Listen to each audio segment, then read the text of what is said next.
dependence on and gratitude to God for all of America's blessings.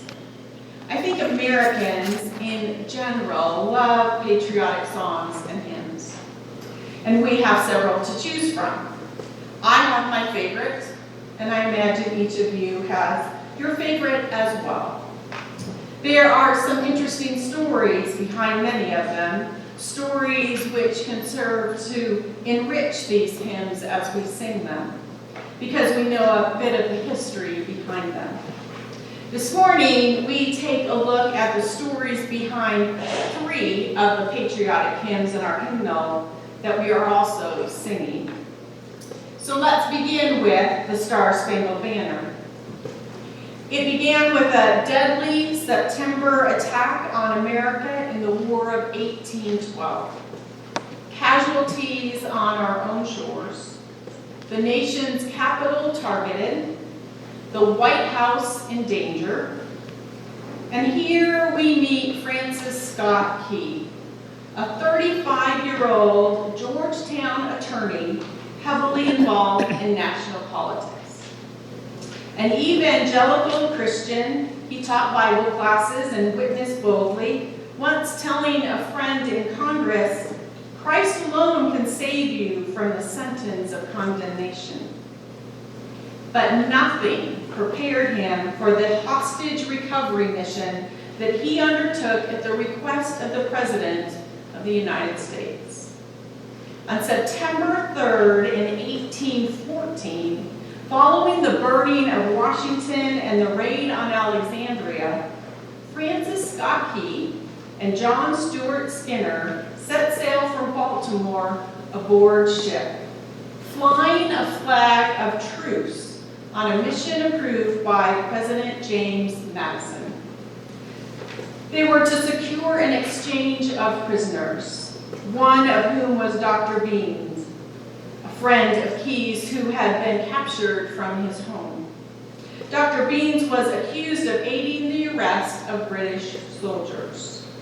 Key and Skinner then boarded a British flagship on September 7th and spoke with Major General Robert Ross and Vice Admiral Alexander Cochrane over dinner. Meanwhile, the 2 officers discussed war plans. At first, the officers refused to release the doctor, but then relented after Key and Skinner showed them letters written by wounded British prisoners praising Beans and other Americans for their kind treatment. But because at dinner, Key and Skinner had heard details of the plans for the attack on Baltimore, they were held captive until after the battle. That rainy night, Key witnessed the bombardment of Baltimore Harbor and observed that Fort McHenry's smaller Storm flag continued to fly. But once the bombs bursting in air had stopped, Key didn't know how the battle had turned out. But at dawn the next morning, September 14th, 1814, the Storm flag had been lowered and the larger flag had been raised. Key was inspired by the U.S. victory and the sight of the large 15-star, 15-stripe Star-Spangled Banner flying triumphantly over the fort. The next day, Key wrote a poem on the back of an envelope. The British released the men, and back into Baltimore, Francis wrote it out in fuller form and showed it to his brother-in-law, who promptly gave it to a printer who ran off copies, and it was distributed in the streets of Baltimore. One copy landed in the hands of an unknown musician who adapted it to the tune "To Anacreon in Heaven," which was a popular British song written by John Stafford Smith for a men's social club in London. The tune has various lyrics, had already been popular in the United States.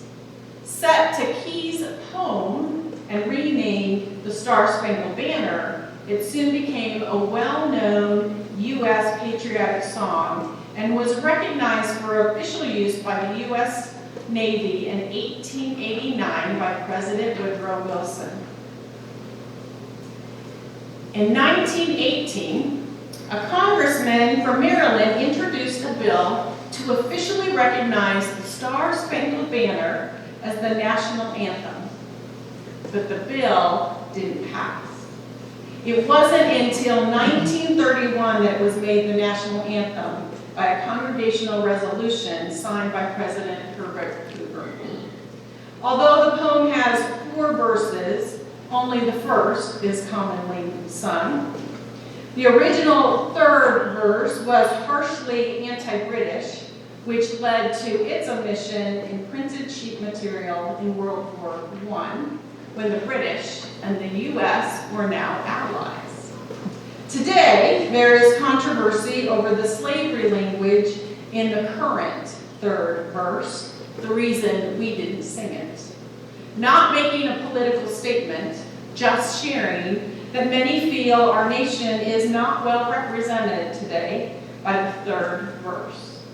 In 2017, Congress was called upon by the NAACP of California to remove the Star-Spangled Banner as our national anthem. Today, they are still hoping to find a representative to sponsor the legislation. So was born the patriotic hymn that was to become our national anthem. A reminder of the past and our nation's fights and struggles over 200 years in fighting for the freedom for all people and letting freedom reign. Our next patriotic hymn is My Country, 'Tis of Thee, and we'll sing it after my message. So skip that. It is also known as America, and became the unofficial national anthem long before the Star-Spangled Banner was voted upon. Words of freedom ring through our hearts when we hear this hymn. From every mountainside, let freedom reign.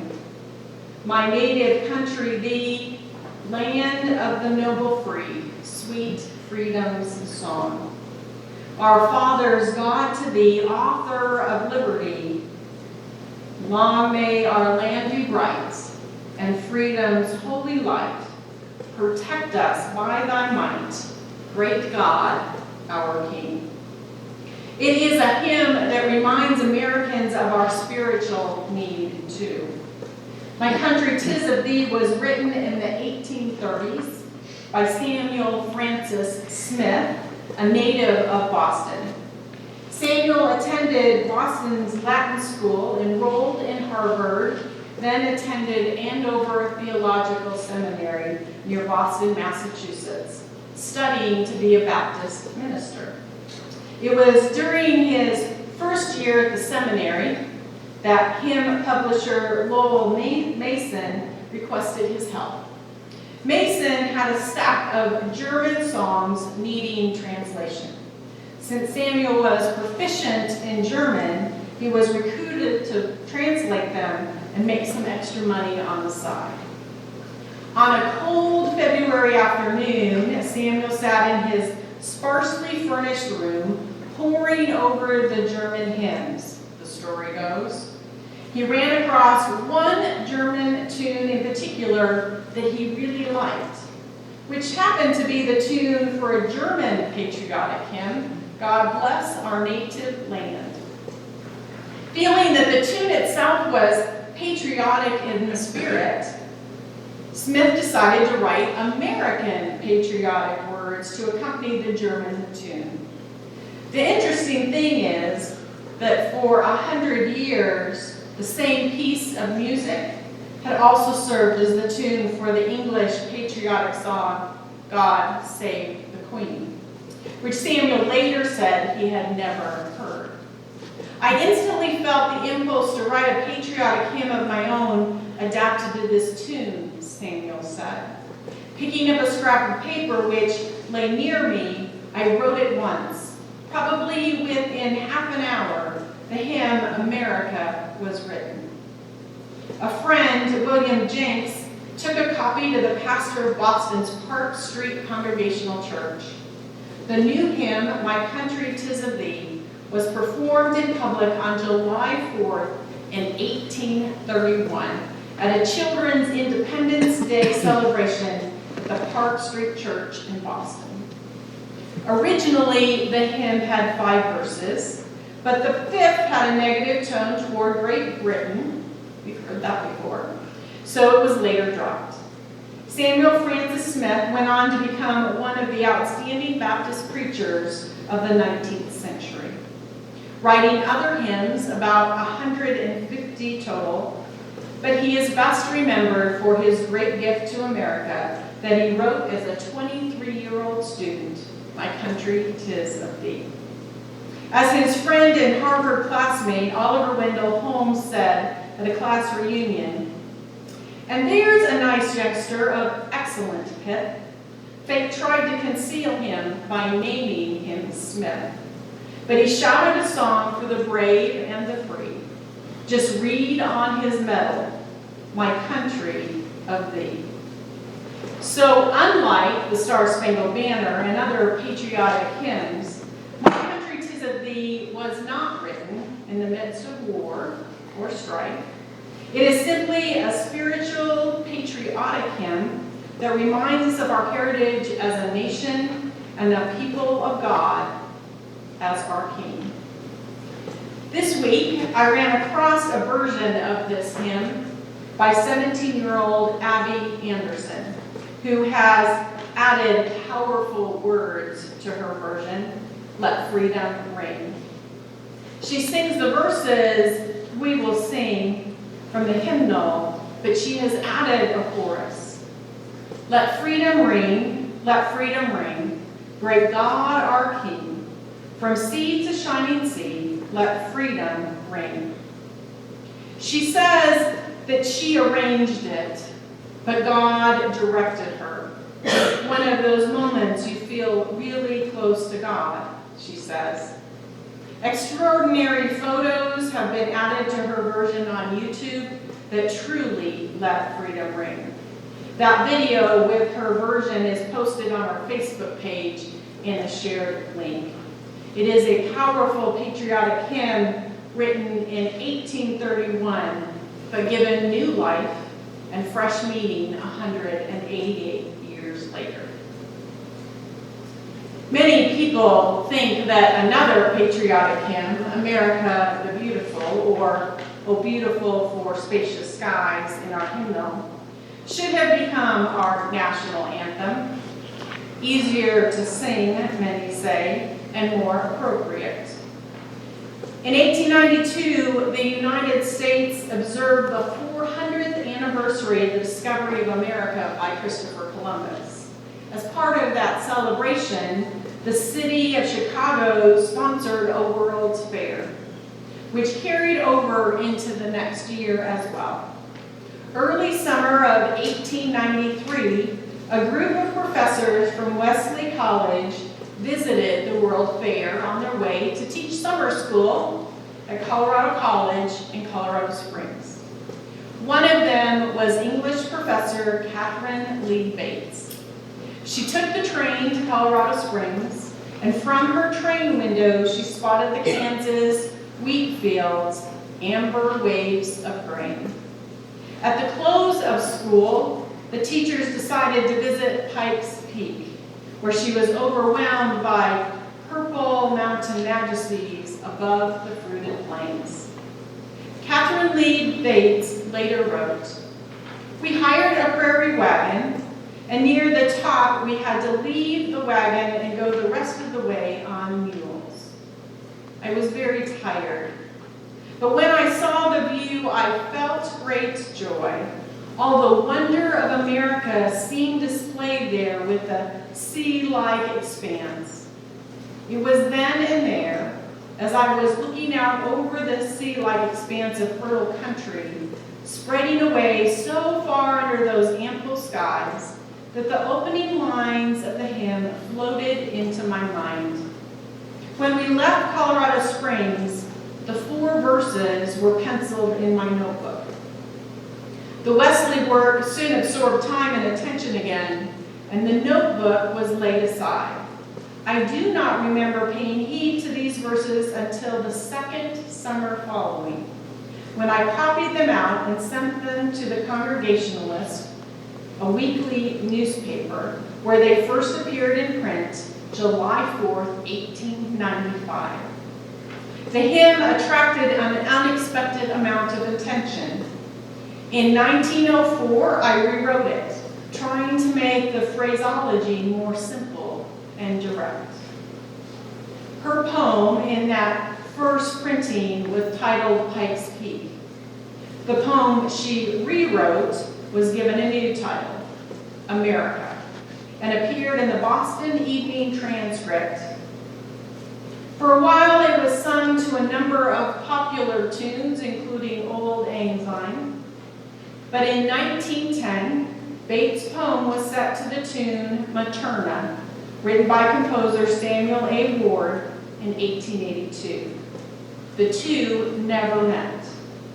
But the hymn, America the Beautiful, attracted an unexpected amount of attention and reminds us of God's gift and the freedom of our ancestors. It is also known as a patriotic prayer that changes slightly with repetition. America, America, God shed his grace on thee, and crown thy good with brotherhood from sea to shining sea. The second stanza continues the prayer with a humble plea to God for help. America, America, God, mend thine every flaw, confirm thy soul in self-control, thy liberty in law. And hope continues in the third stanza. May God thy gold refine, till all success be nobleness, and every gain divine. Considered the unofficial national anthem until the Act of Congress in 1931 that officially chose the Star-Spangled Banner. As I said, some would prefer that America the Beautiful be our national anthem instead, in part because of the war imagery in the latter. America the Beautiful has been called an expression of patriotism at its finest, since it voices appreciation and wonder for our nation's physical beauty and abundance without any reference to war or triumph over others. Freedom rings with the understanding that God is the creator of all. On this Independence Day weekend, we all are thankful for this nation, for all the sacrifices others have made to build and defend this country. We are grateful. We are thankful for the opportunities and freedoms we have in the United States of America, and we ask God to help us to not take those blessings for granted. We are grateful. Most of all, there is no greater feeling of liberty than to experience freedom from sin and death that God has provided for each of us through Jesus Christ. Our hearts and souls are free to praise God.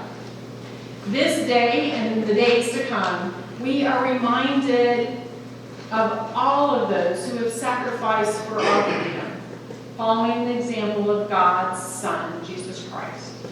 Whether we have a favorite patriotic hymn or not, we can relate to being inspired and moved and grateful when we consider the awesome and complex beauty and blessings of this great land we live in and the Creator who gifted it to us.